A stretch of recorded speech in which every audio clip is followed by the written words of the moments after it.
Welcome back, everybody. It's another episode of Let's Move Austin. I'm your co-host, Chris Angel, here with your host, Teresa Bastion. Hello, Teresa. Hello, Chris. Hello, everybody. Hello, everybody.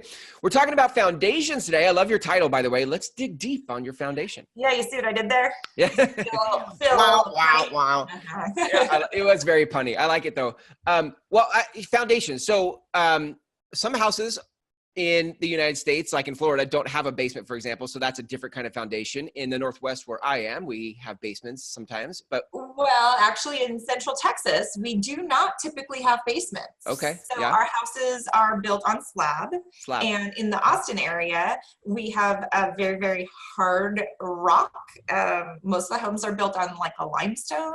Okay. And for whatever reason of geologic importance, it really causes havoc on a home's foundation at times. There's actually foundation care you should take Oh, if really? you're a homeowner. Really? Yes. Wow. Partially because it's so hot here, I would you never should think that. be Yeah. watering your foundation in the hot summer months. Really? Yes. Uh-huh. Interesting. Could you just set like your sprinklers to like hit it? Maybe. I mean, that would be Yeah. ideal. Exactly. So I'm not a geologist, but Okay. don't go too much into why it is this way. It just is. And the impact is if a foundation shifts or the slab cracks, Yep. it's obviously pretty significant to the structure of a house. And Yeah. that's where it becomes a concern for me looking out for especially buyer clients. Right. And if the seller didn't know about it, wasn't thinking about it, and it came up on an inspection. Typically, it would be unusual to not know if your Okay. foundation had advanced damage, because here's I'll start with like kind of the characteristics. Okay. Yeah. You might notice as you walk through a property that it feels a little unsteady, almost Really? like maybe Wow. you had a couple margaritas between the front door and the kitchen, but you know, Yeah. like all of Right. a sudden you're like, is that me or the floor? So it can Okay. actually feel unlevel. Okay. Doors often will not close properly anymore because the door jambs have shifted just a bit. Wow. Windows may not go up and down in their tracks. Mhm. Okay.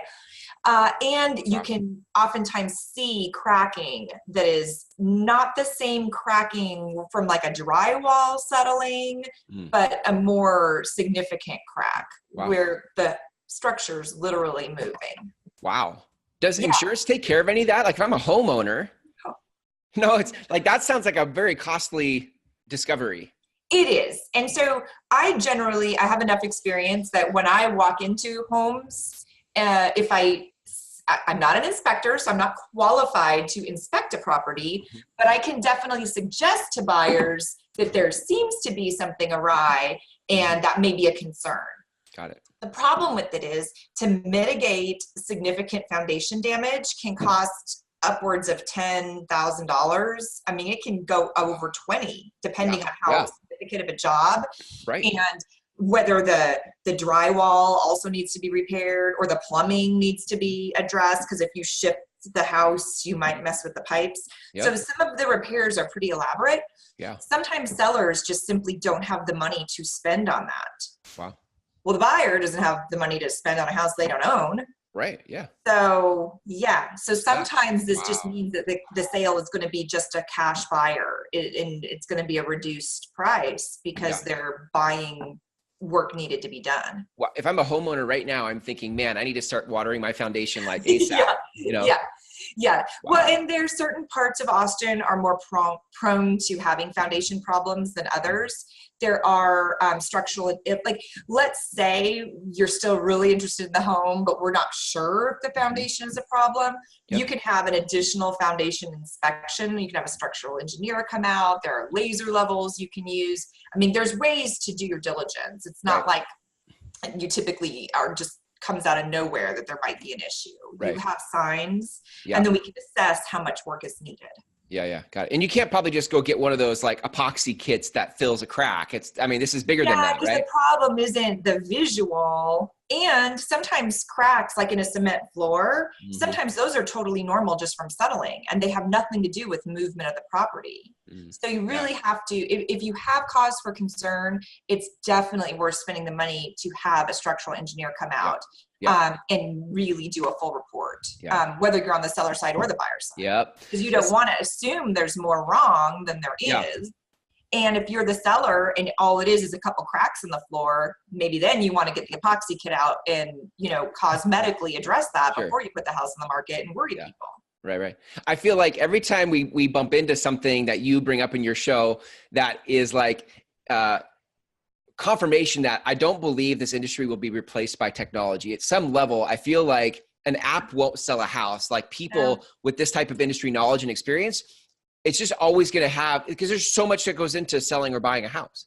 Well, and it's true. And I mean, as you know, I did real estate in the Tacoma, Washington area before moving to Central Texas.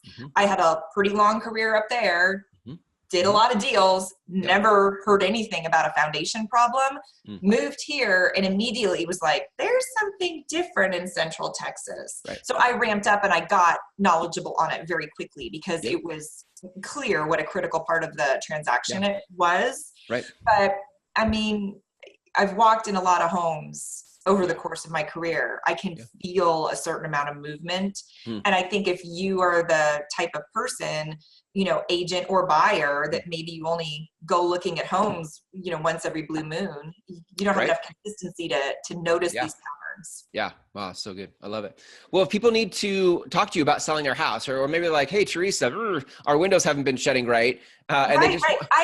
Yes, I have a whole, you know, database of people that can address these issues. And it's not to say that you're stuck living in your house forever. If you do have a foundation problem, we just need to get ahead of it. Okay. So don't ask me about the geological reasons for the foundation problems, but I can help you get past it if you want to sell or buy a house.